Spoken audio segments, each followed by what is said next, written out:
Olá, olá, olá! Sejam todos muito bem-vindos a mais uma live. Hoje a live com convidado, como toda quarta-feira. E eu tenho o prazer de receber aqui conosco hoje o Dr. Rodolfo. Rodolfo, médico paliativista, né, trabalha muito com essa questão, né, dos cuidados paliativos, não só no câncer, mas em várias outras doenças. A gente vai abordar esses diversos temas, né, ao longo dessa hora e pouco, e tirar, né, as dúvidas de vocês. Vamos só esperar o Rodolfo chegar por aqui. Em breve já deve estar chegando, para a gente começar esse nosso bate-papo. Pessoal, vão mandando aviãozinho aí para todo mundo, vamos chamar o povo para participar, que esse assunto, além dele ser muito interessante, nós vamos ter um baita convidado. O Rodolfo sabe tudo sobre cuidados paliativos e, mais importante, para quem não conhece ainda o Instagram dele, é um Instagram muito interessante, muito legal, que ele consegue levar esse tema de uma forma leve, bem-humorada e fazendo humor. Ó, o Rodolfo já está por aqui, já entrou. Vamos ver se ele aceita o meu convite para a gente tocar a ficha. Isso. Como todas as lives, vocês já estão acostumados, podem fazer suas perguntas que eu vou colocando no nosso bate-papo. Rodolfo, tá por Opa, aí tô já, meu aqui. amigo? E aí, tranquilo? Opa! Aí, estamos show. Finalmente saiu nossa live, depois de vários Finalmente. convites e marcações e Nós dois imprevistos. enrolados, hein? Mas deu certo. É verdade. Estamos aí. Já quero te agradecer assim, previamente por ter aceitado o convite desse bate-papo, né, que acho que é um tema muito interessante, principalmente para quem está aqui no perfil. É, ele é focado basicamente em pacientes, né, com câncer e familiar, e entra os mitos, e o cuidado paliativo É, é uma questão que não só é mito, como um sem grande dúvida, sem medo das dúvida. pessoas. Né? Posso pedir Tá, para te apresentar, claro, o tranquilo. pessoal te conhecer? A gente tem aí bastante seguidor em comum, acredito. Meu nome é Rodolfo Moraes, eu sou médico. Eu trabalho com cuidados paliativos, eu sou paliativista. Eu tenho residência em clínica médica, tenho a titulação em medicina paliativa e atuo na área já há pouco mais de 10 anos. E eu comecei o meu berço nos cuidados paliativos. Aliás, o que me propiciou fazer a prova de título foi a minha atuação justamente na oncologia. Porque no Hospital do Câncer aqui de Franca, eu moro em Franca, interior de São Paulo, para quem não sabe, em 2011, dor e cuidados paliativos, que não tinha. E foi ali que eu comecei, então já vai para 12 anos mesmo. E não parei mais, e depois de alguns anos fiz prova de título, concluí a residência, depois fiz prova de título. Então, assim, a minha grande experiência em cuidado paliativo vem da oncologia. E realmente, né, Juliana, como a gente sabe, assim, não é exclusividade da oncologia os cuidados paliativos. Mas digamos que é meio que um carro-chefe, assim, pelas demandas, pela importância, pelo impacto, não é? Eu quero colocar isso mais ao longo da nossa conversa, mas a oncologia acaba, né, de alguma forma, estando muito ligada aos cuidados paliativos. Muito, Né? muito. E eu acho que aí é que entram muitos dos mitos também, dentro dos pacientes que têm câncer e os cuidados paliativos, que é aquela ligação direta de cuidados paliativos com morte. Ah, E que a gente sabe sim. É. que não é dessa forma que funciona, né? Eu canso de receber mensagens me perguntando: doutora, minha mãe está em cuidados paliativos, ela não vai fazer mais nada. É. Doutora, eu vi no meu laudo que eu sou paliativa e agora vamos cancelar meu tratamento. Né? Então É. é um tema que acaba circulando muito, né, junto aos pacientes, e dentro da questão de linguagem, é uma linguagem que muitas vezes não é compreendida. Então, já Uhum. colocando isso na nossa conversa, eu queria que tu explicasse um pouquinho para o povo o que é Uhum. cuidados paliativos. É. Essa confusão é muito comum, Juliana, é muito comum.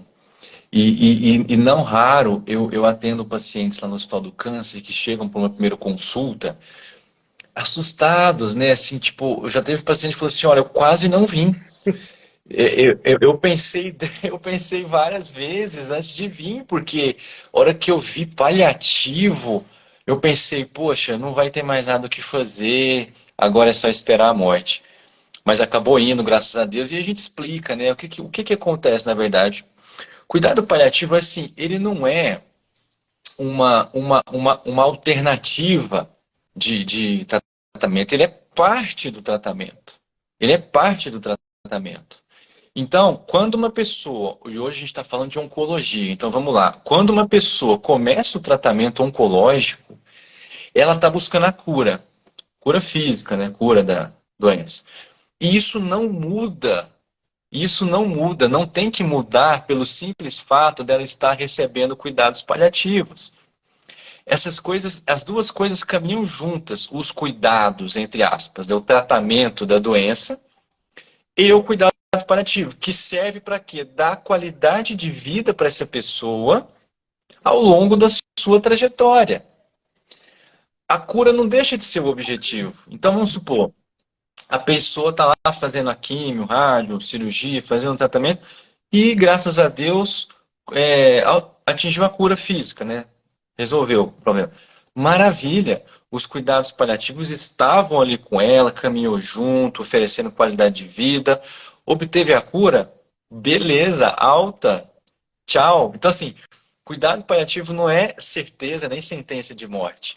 Ele acompanha ao longo do tratamento. Melhorou, atingiu a cura? Ótimo, esse é o objetivo.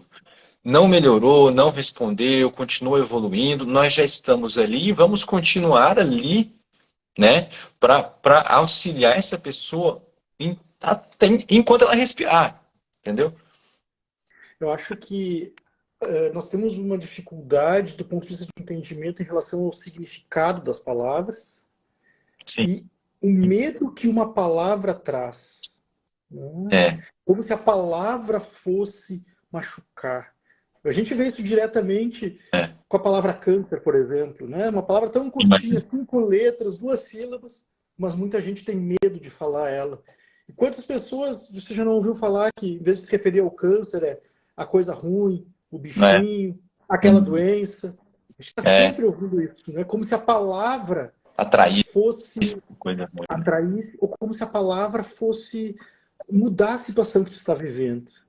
E eu vejo isso É, muito com a palavra, né, cuidados paliativos e uma confusão em relação ao termo também tratamento paliativo.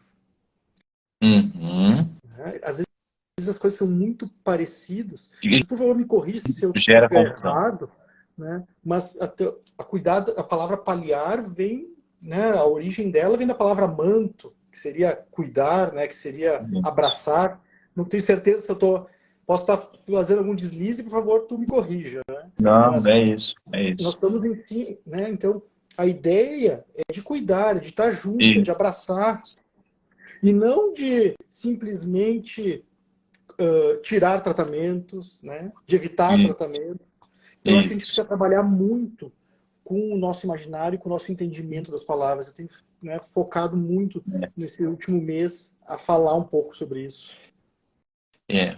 E é uma coisa assim, o que que eu percebo ao longo desses anos?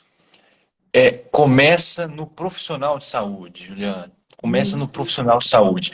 O profissional de saúde é o que mais carrega e transmite para as famílias esse medo, esse preconceito. Quando um colega tem medo de encaminhar, quando um colega posterga esse encaminhamento, quando um colega é, é, é, troca as palavras, igual você está falando, com medo de causar uma impressão ruim, ele está indiretamente ou diretamente contribuindo com a perpetuação de más práticas, de más informações, de dificuldade de acesso, de preconceitos. Então, e mesmo estou falando assim só de médico, não. Toda a equipe. Então, toda a equipe, quando tem um paciente paliativo, entre aspas, já se olha, já tem uma certa reticência, já olha com um olhar diferente, um olhar de piedade, um olhar de morte mesmo, um olhar de que, nossa, tadinho, nossa, coitada. Então, é aí que nasce. E isso acaba sendo transmitido para as famílias e para os pacientes. Poxa, Se a própria equipe tem medo disso, né, fala de uma forma diferente, fica assustada com o tema, poxa, então eu também vou ficar, porque quem sou eu, né? Então, não, isso não explica tudo, porque tem outras questões culturais envolvidas, mas parte desse problema, entre aspas, do preconceito, vem dos profissionais de saúde. Então, assim, eu vejo uma tecla muito firme para ser batida junto aos profissionais de saúde. Conversas, ligas acadêmicas, levar isso para as faculdades, para os cursos técnicos, falar abertamente. E já foi muito pior. Eu acho que tem melhorado. E eu acho que esse é o caminho. Um outro ponto que eu acho que é importante a gente frisar, e eu vi acontecer agora no mês passado, final de dezembro, né, infelizmente com a morte do Pelé e logo depois do Roberto Dinamite, as pessoas falando sobre cuidados, a ligação do cuidado paliativo com a morte e a mídia deturpando completamente o sentido. Né? A É, gente perdeu uma grande oportunidade é, de esclarecer e de trazer esse tema para que a gente possa discutir como sociedade. Que o que a gente acaba né? fazendo aqui no Instagram, tanto que tu faz no teu perfil, o que eu faço aqui no meu, de Sim. desmistificar as doenças, de desmistificar esse quadro, né, que Uhum. muitas vezes as pessoas têm medo só do nome, só da palavra, e levar para Aham. todo mundo. Porque ninguém gosta de falar sobre câncer, ninguém quer falar sobre morte. Quantas vezes, eu Sim. lembro isso na minha família, às vezes, quando entra o tema morte, alguém diz, ah, mãe, sai para lá, não fala uma coisa É, dessas. Ah, pai, bate na tudo madeira, é né? pronto. Né? Hum. E a gente acaba perdendo É, essas oportunidades de realmente conseguir explicar para o povo, né? Desmistificar, né, os termos e o que é os cuidados paliativos. Mas eu queria te fazer uma pergunta que eu acho que muitos dos seguidores acabam se fazendo, muitos uhum. dos nossos pacientes se fazem. Quem tem indicação de cuidados paliativos? Indicação. Todas as pessoas que têm um diagnóstico de alguma doença grave, alguma doença que ameace a vida, tá? E com isso gere uma gama aí de sofrimento para ela e para sua família. Então veja, aquilo que a gente já comentou, não é exclusividade da oncologia. Então, eu tenho pacientes com enfisema pulmonar, que é uma doença grave, ameaça a vida, gera sofrimento, gera limitação. Eu tenho demência vascular por Alzheimer, eu tenho insuficiência cardíaca. Então, eu tenho várias condições clínicas, várias condições graves que têm indicação. Então, se há um diagnóstico, há essa possibilidade, já há indicação. Existem diversas ferramentas de rastreio, questionários, né, que a gente aplica, falando assim mais especificamente talvez para os profissionais de saúde. Uhum. Uma delas mais simples talvez seja o SPICT, que é um formulário muito simples, qualquer profissional de saúde pode usá-lo, que ele indica essa indicação ou não. Mas na essência é isso. Paciente com uma doença grave, ameaçadora da vida. Então veja, puxando para o câncer agora, existe você sabe muito melhor que eu, existe uma gama de diagnósticos muito grande, né? Câncer é uma palavrinha, mas não dá para pôr tudo no mesmo balaio, né? Não dá para pegar um paciente com CBC localizado e compará-lo com uma paciente com neoplasia, sei lá, pulmonar. Mas se há uma doença grave, ameaçadora, há indicação de cuidados paliativos juntamente com o tratamento da doença. Quando a gente pega a questão câncer, óbvio que câncer é um guarda-chuva em que abaixo dele nós temos mais de 200 diagnósticos diferentes, e quando a gente for É, começar a abrir cada um dos tipos de câncer, a gente vai abrir em outros. Talvez a gente teria mais de 1.000 doenças diferentes. Né? E se pegar pois é. simplesmente o câncer de mama, que é o que a gente acaba falando mais, grosseiramente a gente já divide ele em quatro. Né? É. Triplo negativo, luminais, HER2, luminal A, luminal B. Então, câncer de pulmão. Hoje, câncer de pulmão, no meio da oncologia, a gente não fala mais câncer de pulmão. A gente quer saber, na verdade, nome, sobrenome, endereço daquele tumor, porque cada um vai ter o seu tratamento específico. Mas, de uma Isso. forma geral, a gente pode dizer que a grande maioria dos pacientes com câncer, pegando essa sua definição de cuidados paliativos, talvez vão se enquadrar. Sim, Óbvio que a gente não está falando de um câncer de pele muito pequeno, a gente sabe que que a cirurgia vai resolver, né? sim. Mas pegando uma doença que precisa de uma cirurgia, bom, cirurgia vai, né, qualquer cirurgia tem seus riscos. Um tratamento que precisa de uma quimioterapia, de alguma forma, Uhum. é bem Uhum. possível que esse paciente se enquadre dentro, né, das possibilidades de cuidados paliativos, mesmo sendo uma doença curável. Isso, exatamente, perfeito. É que, assim, a gente tem que se atentar à definição de doença grave. Então, doença grave é mais que o diagnóstico, mais do que a palavra. Ela tem que gerar sofrimento, limitação ao longo do tempo, né? Então, ameaçar a vida, né? Então, por aí a gente já vê quais tipos vão se encaixar.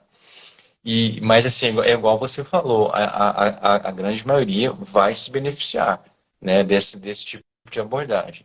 E talvez uma confusão que gere, que contribua talvez para perpetuar essa confusão é o seguinte: idealmente, o que que acontece? O cuidado paliativo, que a gente pode dizer assim, mais básico, que é o quê? Controle de sintomas, esse acompanhamento, esse início de conversa com o paciente, com a família, né? Esse planejamento a longo prazo. Ele, idealmente, ele deve ser feito pela equipe assistente. A gente está falando de oncologia, então vamos lá, a própria equipe da oncologia, que com certeza é uma equipe extremamente capaz, eu já tenho certeza que é uma equipe que vê o paciente além da doença, já é uma equipe treinada nesse sentido, ela já vai fazendo esse cuidado paliativo junto com o tratamento. Eu não preciso necessariamente ter um paliativista ali no início ali e tal, já falando. Não. Essa equipe assistencial inicial já dá esse suporte.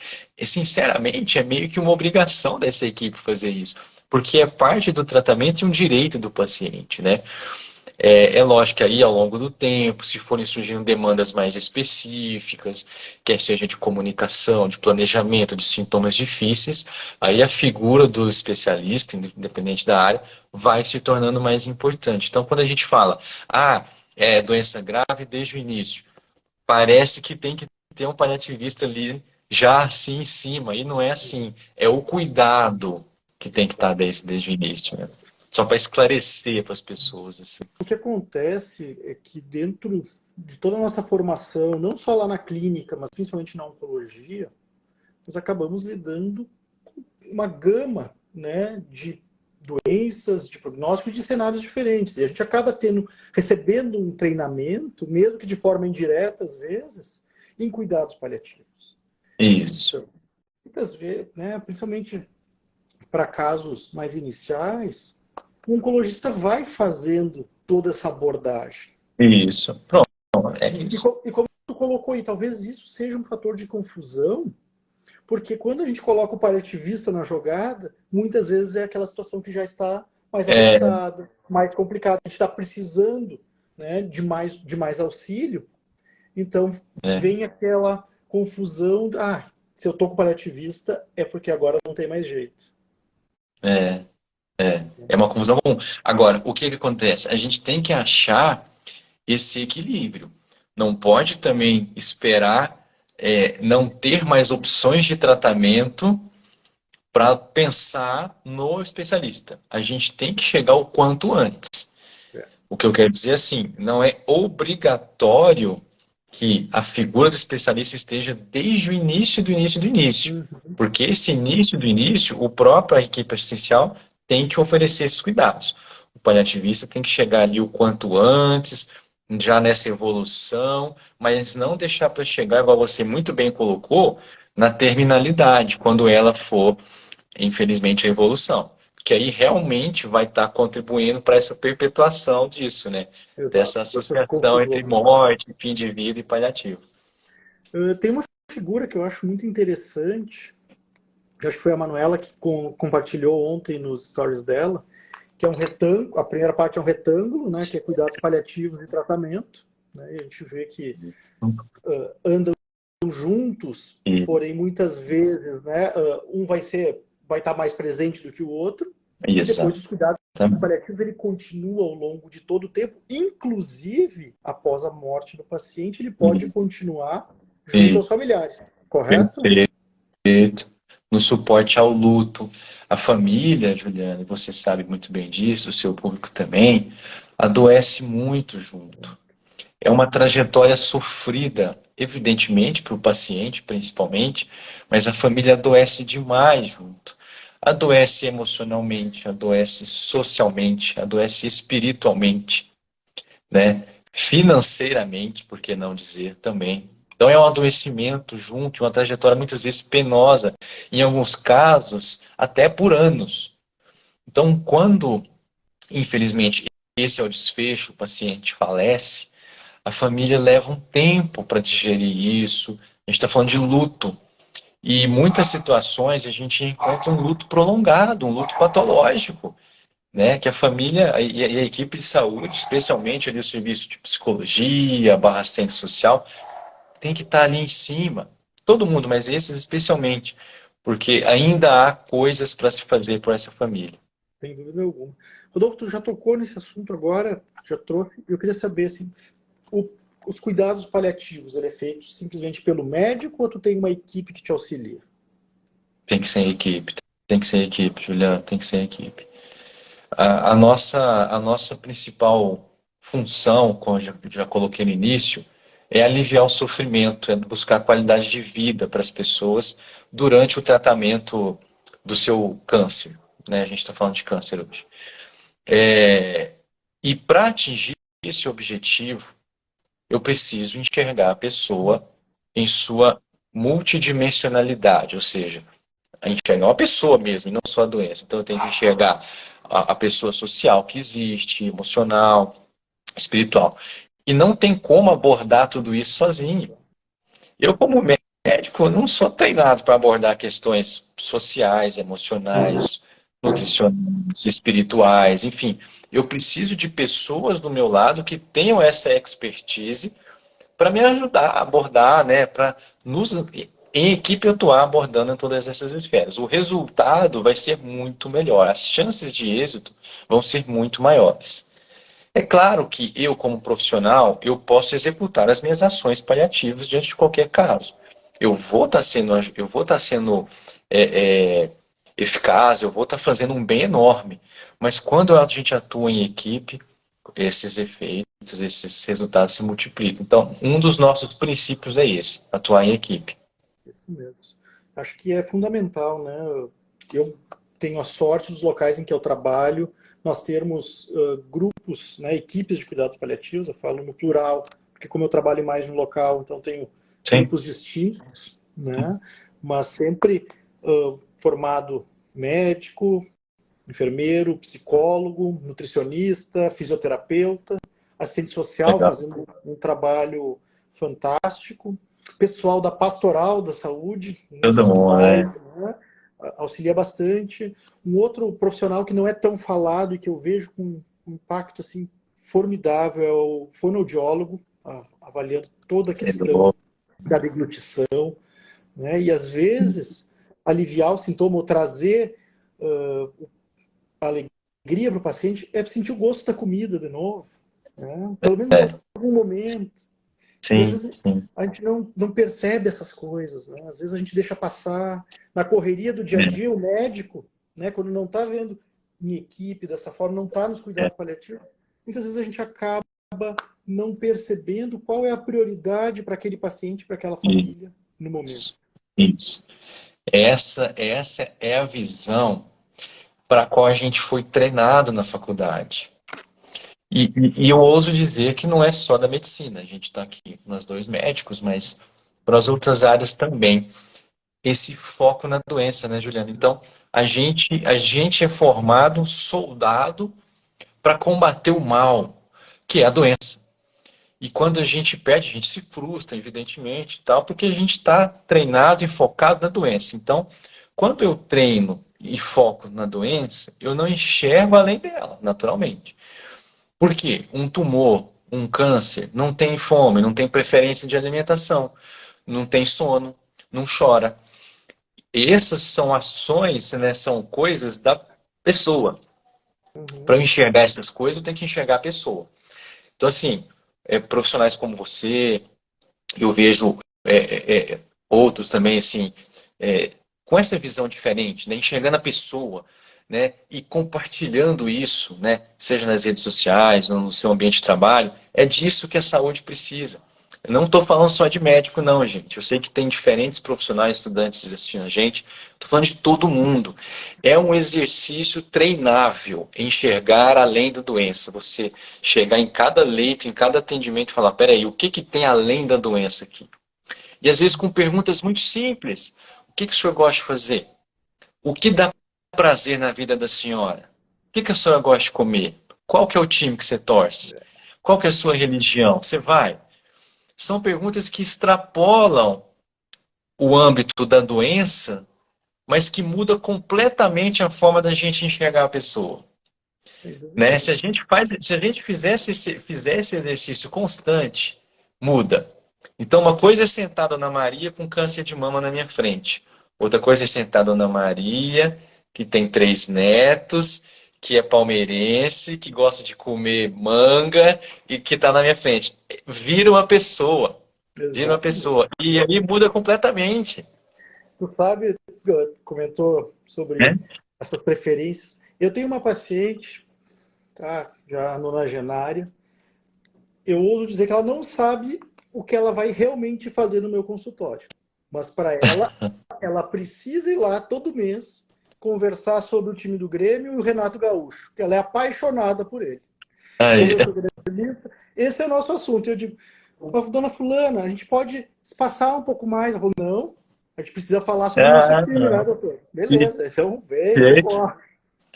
É uma paciente que Legal. já está fora de tratamento, que a gente está fazendo um acompanhamento realmente focado em qualidade de Ah, vida, em aliviar sintomas, e hoje a grande preocupação dela é como está o nosso time. Beleza, é nisso que nós vamos que trabalhar, vamos beleza. conversar, e assim Eu vai. já tive, eu já tive uma paciente, você me fez lembrar uma vez, que eu cheguei no quarto para falar com ela, e ela assim, uma paciente com uma neoplasia já, eu não me lembro exatamente o sítio primário, mas já no estágio bem avançado, bem cansada, desgastada, eu ia conhecer ela aquele dia.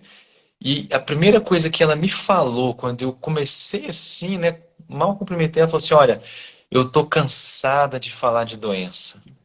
Doutor, eu não quero mais falar de doença. O senhor veio aqui e tal, mas a gente pode falar de outras coisas, assim. Então ali foi um aprendizado enorme para mim, ela. Porque ali eu percebi o quê? Falei, poxa, ela já sabe tudo que ela precisa saber, cara. Pra que eu vou ficar aqui mais um martelando, falando que ela tem pouco tempo de vida, falando que ela vai morrer, falando que, sabe, pra quê? Aí realmente eu falei, cara, beleza. Sentei, a gente foi falar, a gente falou de N coisas, e bateu um papo também das costuras que ela gostava lá, de umas coisas nada a ver, mas que ao mesmo tempo tinha tudo a ver. E naturalmente, durante a conversa, eu fui pescando as coisas que eu precisava saber. Por exemplo, ficou claro que ela sabia o diagnóstico, que ela sabia que ela tinha os planos de vida dela, que ela estava naquele momento com um pouquinho de dor. Na conversa normal, distraída, leve. Exato. Então, assim, é enxergar além, né? Essa sua paciente, essa minha exemplificam muito bem isso daí. Legal. Eu agora, a gente vai começa um caso vai puxando o outro, né? Vai. A gente vai lembrando. Hoje o meu post ele foi sobre o familiar que não quer que a gente conte para o seu Ah, foi pro mesmo. paciente que ele está com o diagnóstico. Isso é muito. Já foi mais frequente, vou ser bem sincero que tenho tido Já, né? um bom êxito quanto a isso, e a gente estava discutindo, então, esses tópicos, né? E Sim. claramente, quando a gente pergunta para todos os pacientes, até coloco aqui na live, para quem tem câncer, se realmente assim, gostaria que tivessem sido escondido de você esse diagnóstico. Né? É, Uma coisa importante que a gente tem que entender uma coisa é entender o que o paciente quer saber e o quanto ele quer é saber. isso. Perfeito, Eu não, pronto. tem coisas que não fazem sentido. Por que eu vou chegar para o meu paciente e vou dizer, olha, tu está com câncer, biri, bararará, tu vai morrer daqui 3 meses? Primeiro, eu estou chutando. Ninguém tem É, esse dado. Segundo, a gente tem que ir fornecendo as informações aos poucos. isso. Vamos entendendo, né?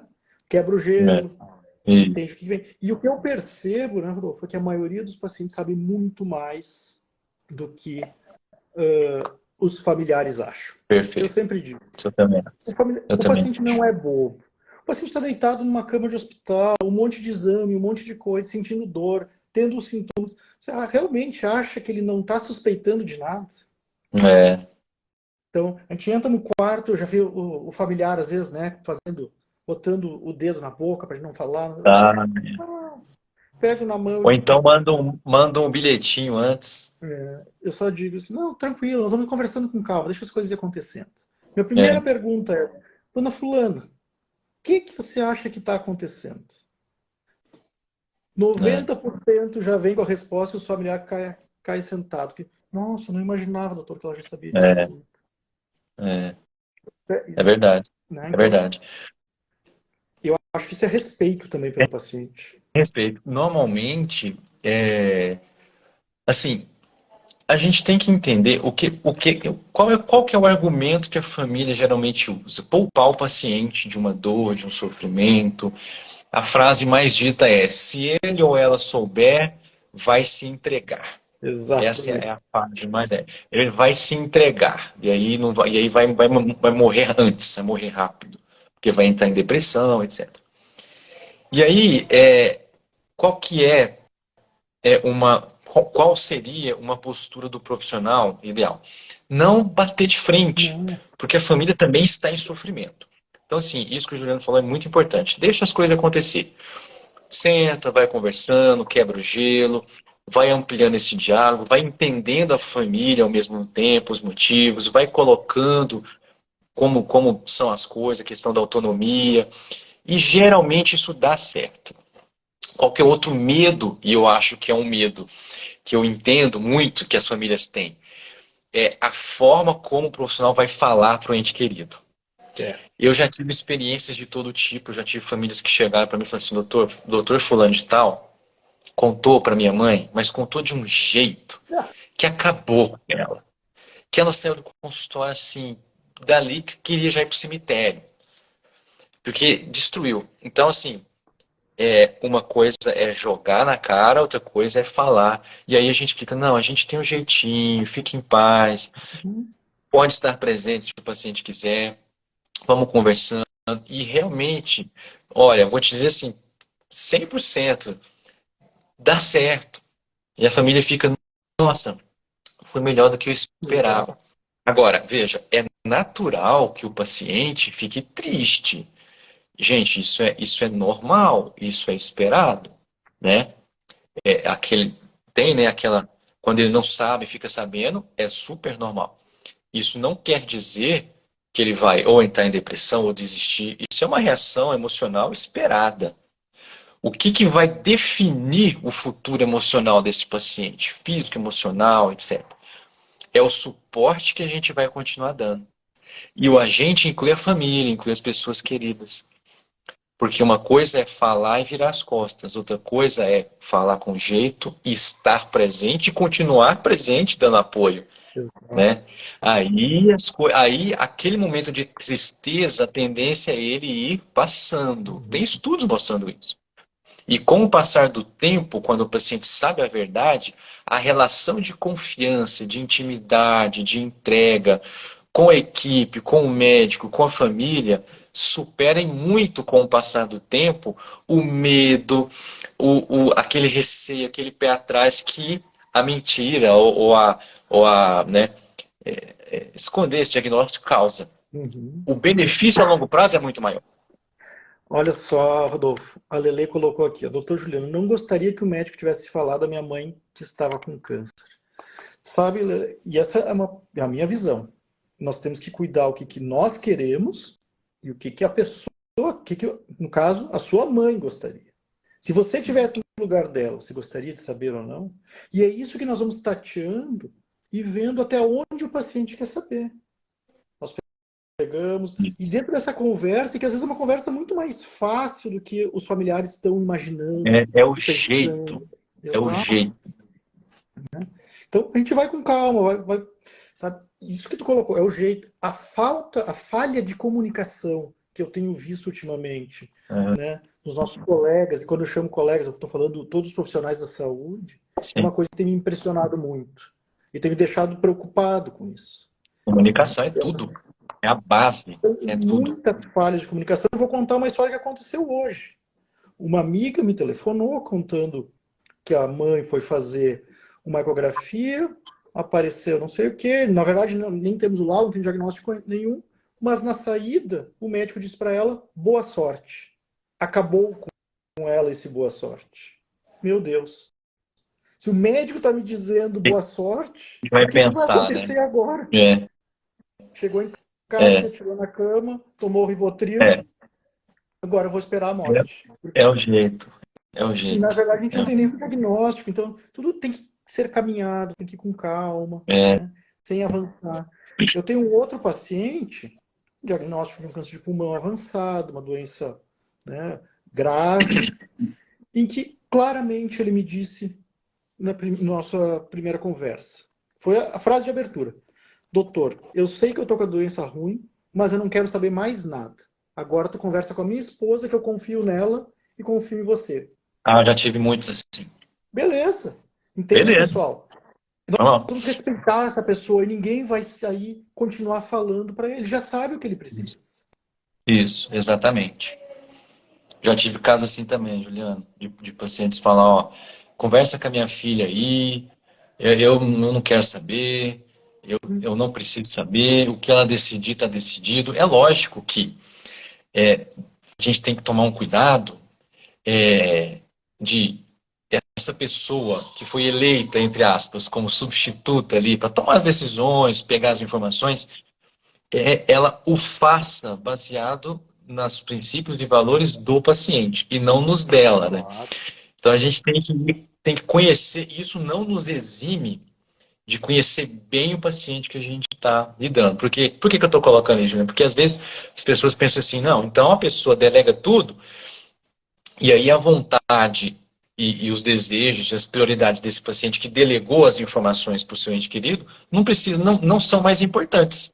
Exato. Não são, sim. Ele só não quer ficar falando. Ele só não Exato. quer participar dessas informações, porque no pensamento dele isso faz mal para ele. Enfim, motivo dele.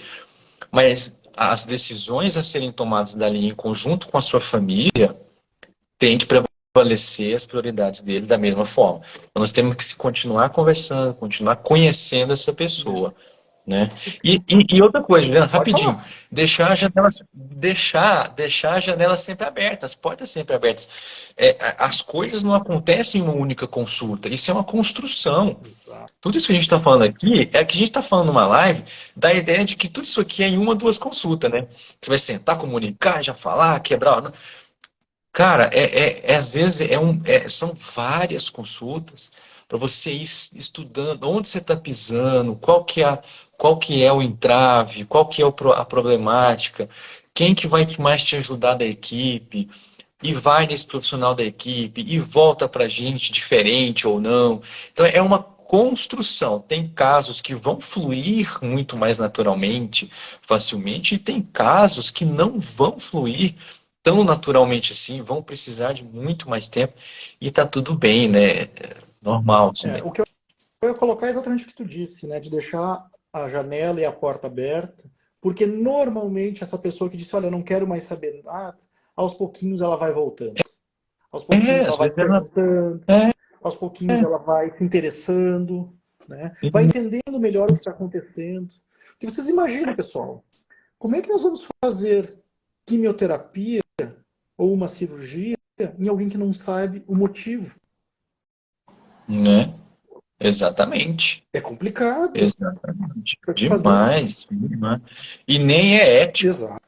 As pessoas têm que entender isso. A gente tem também esse compromisso ético, né?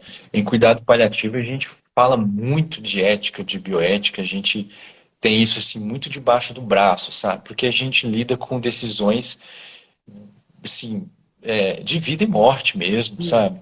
A gente fala muito de autonomia, de beneficência, não maleficência. Então, a nossa ética com o paciente envolve falar a verdade que ele quer saber, que ele está pronto para saber. Exatamente. Sabe que isso que tu falou também, que é A gente está falando aqui numa live, a gente coloca nos posts, às vezes é muito fácil ler, né? Parece tudo muito É, simples, parece que é, tudo acontece ao mesmo tempo, é, mas não, né? As coisas vão chegando picadas, é, elas vão chegando aos poucos.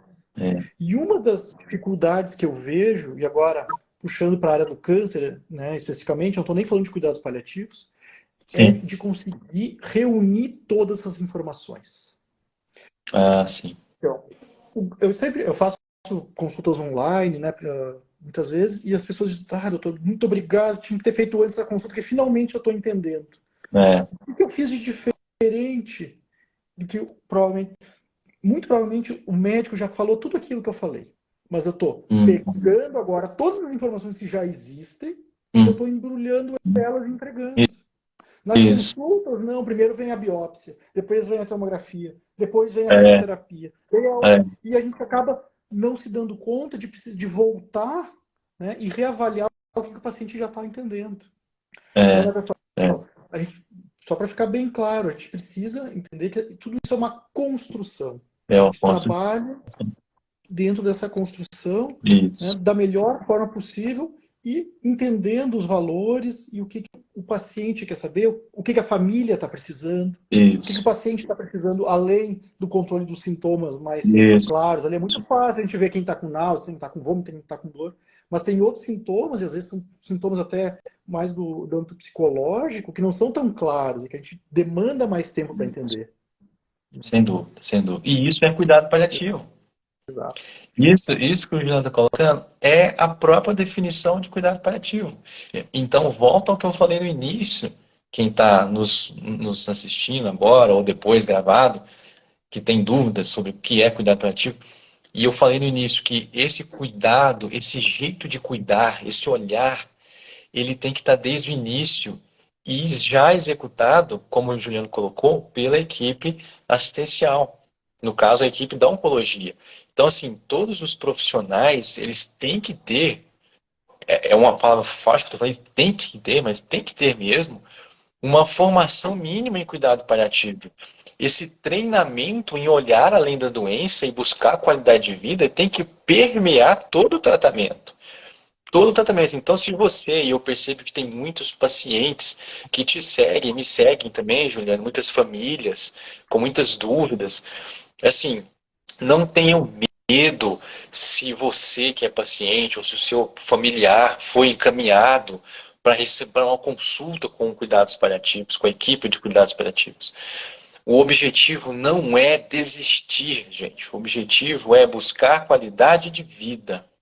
É buscar agregar qualidade de vida no tempo que tiver, independente. Você entendeu? O Juliano falou agora há pouco, a gente não tem como, é chute, não tem como.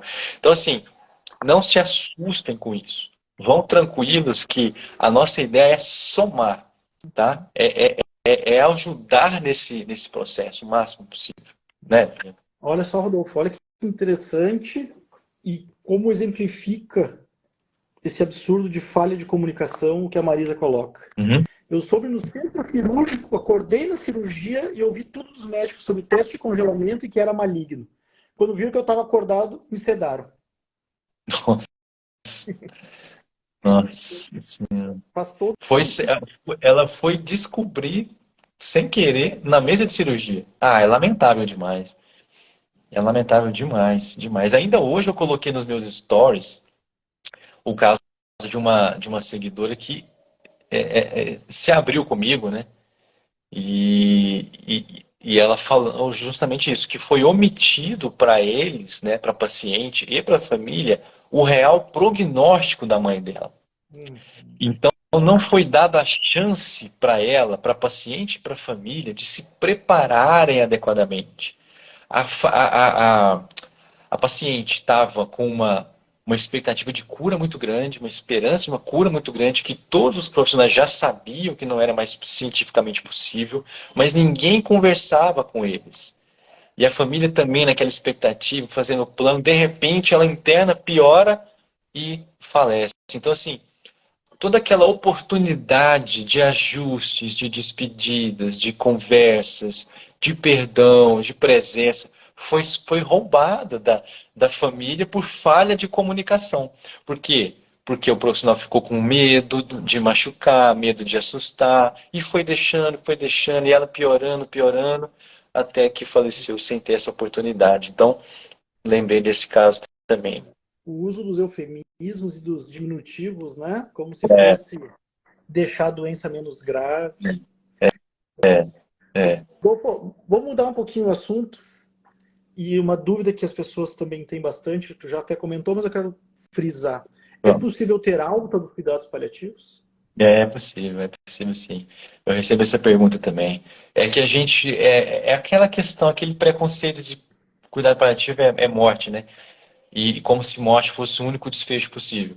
Veja bem, pessoal, uma pessoa pode ter uma doença grave, ameaçadora, curável, curável, câncer, né? A pessoa inicia o tratamento buscando a cura física.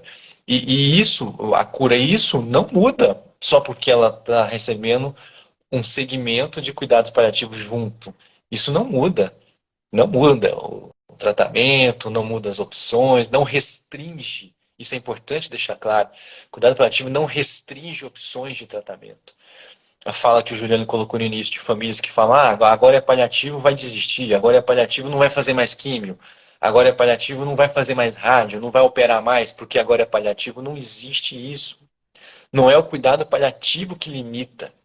Se há alguma limitação terapêutica, é relacionada à doença, à resposta, aí é outra conversa. Mas não é o cuidado paliativo que limita. Então, se o paciente e deve estar fazendo o tratamento dele, curou,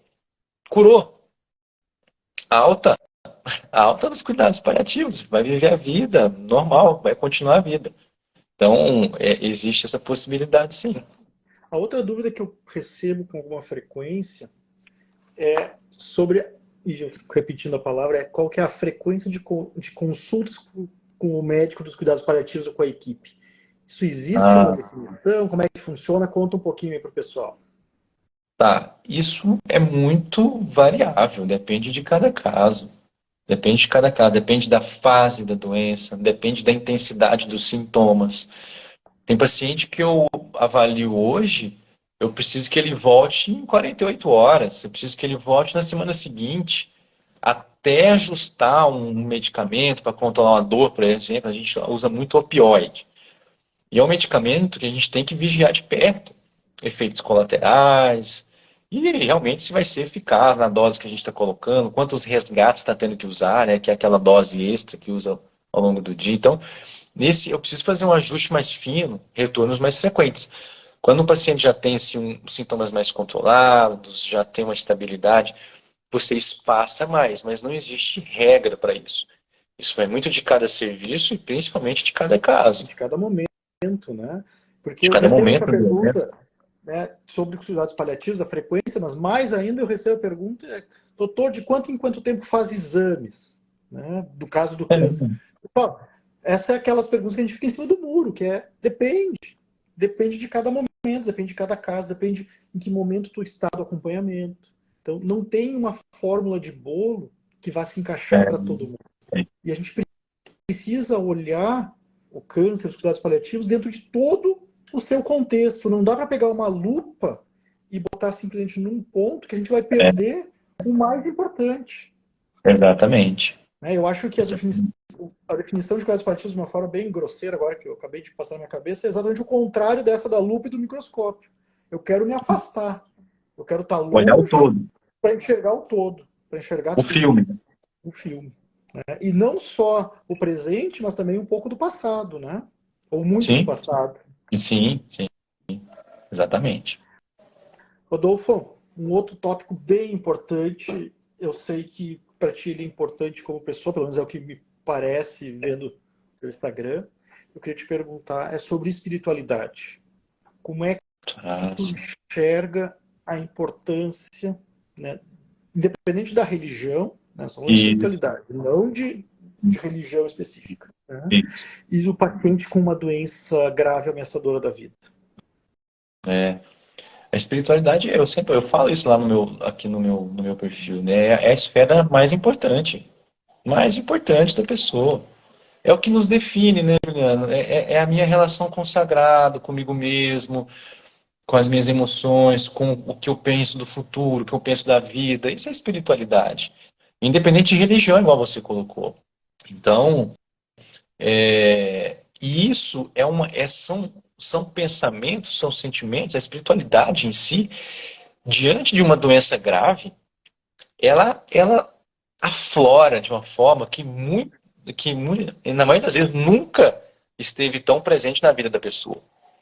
Porque a pessoa começa a se questionar, porque eu, qual o significado disso tudo, o que está acontecendo, o que, que eu fiz para Deus, né? Perguntas assim que a gente ouve no dia a dia, né?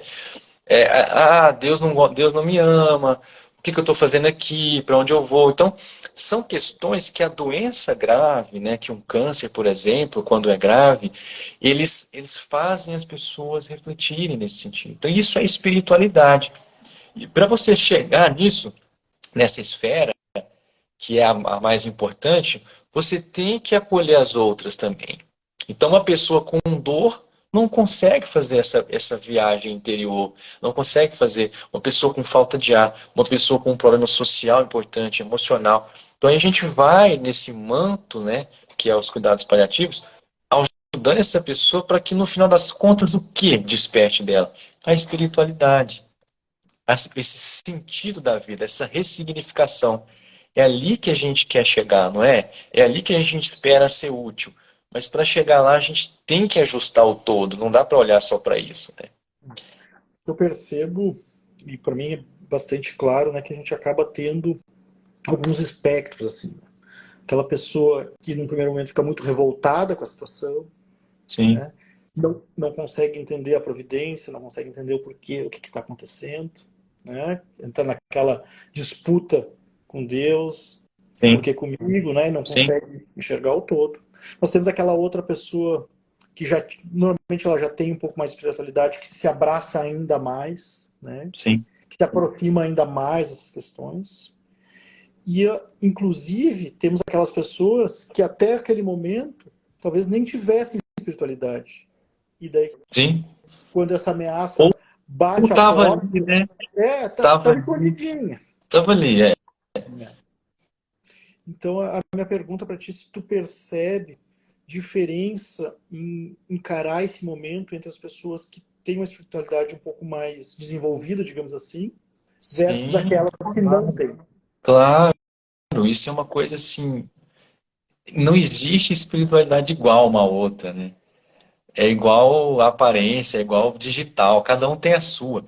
E cada um tem o seu tempo. E a gente tem que ter extrema paciência, sabe, com isso, assim, tá? A gente não tem que exigir ou esperar que os pacientes e suas famílias tenham esse senso de plenitude com a doença, né, que a gente vê e que é objetivo para muitos. Isso é algo que pode acontecer ou não com o tempo. Qual que é o nosso papel? Nosso papel é ajudar o paciente a vivenciar essa jornada, que é dele, que é dela. Eu não posso vivenciar por ele, por ela. Eu posso caminhar junto. Eu, entre aspas, estou falando equipe. A equipe vai caminhar junto, dar esse suporte, essa proteção. Mas quem vai dar os passos são eles, são elas. E cada um tem o tamanho de um passo, cada um sabe os calos que traz nos pés, cada um sabe onde a distância que pode percorrer, mas nós não vamos caminhar com eles. Essas diferenças eu observo muito, Jean, voltando à sua pergunta. Uhum. E como eu lido com isso? Extrema paciência e extremo senso de que cada um tem, assim como eu, o seu tempo. Perfeito. Rodolfo, estamos batendo uma hora, que foi o nosso Tá, tempo combinado. Eu acho que foi tá. um belo papo, né? Bom Com demais. assim, muitas coisas interessantes, quebrando alguns mitos, quebrando preconceitos. Espero. Tenho certeza que o pessoal gostou bastante. Eu consegui acompanhar alguns dos comentários, mas não todos. Então, já Hum, peço desculpa para as pessoas que acabei não respondendo muitas dúvidas relacionadas ao nosso assunto. é, As dúvidas relacionadas a câncer, propriamente dito, de propósito, não foram trazidas para a live porque não era o momento, né? sim, sim. Questões relacionadas à doença, aos tratamentos, a gente fala no dia a dia, nas caixinhas, nos posts, nas lives que eu entro sozinho. Isso. Queria mais uma vez te agradecer Eu que pela agradeço. disponibilidade de estar aqui conversando conosco, né, e esclarecendo todas essas dúvidas. Foi realmente uma live sensacional. Muito obrigado. Eu que agradeço, Juliano, e espero poder continuar trabalhando junto contigo aí nas redes sociais, Vamos embora. que é uma ferramenta fundamental para desmistificar as coisas, né? É isso Eu aí. vejo o seu trabalho, eu recomendo o seu perfil também, e, cara, é isso, a gente tem muita responsabilidade em cima disso, Sem dúvida. né? Obrigado mesmo, de coração. Hein, pessoal, quem não conhece ainda o perfil do Rodolfo, por favor, corram lá, começam a seguir, que eu tenho certeza que além de conhecer, de aprender muito sobre cuidados paliativos, vocês vão dar muita risada também. A gente acabou não abordando esse teu lado de ator, vai ficar para uma próxima, né? Fica para a próxima, combinado. A live vai estar salva, vamos compartilhar entre os dois perfis, Beleza, né? E beleza. pretendo colocar ela lá no YouTube também. Tá bom, pessoal? Um abração Maravilha. a todos e seguimos juntos. Tchau, tchau. Tchau, gente. Um abraço.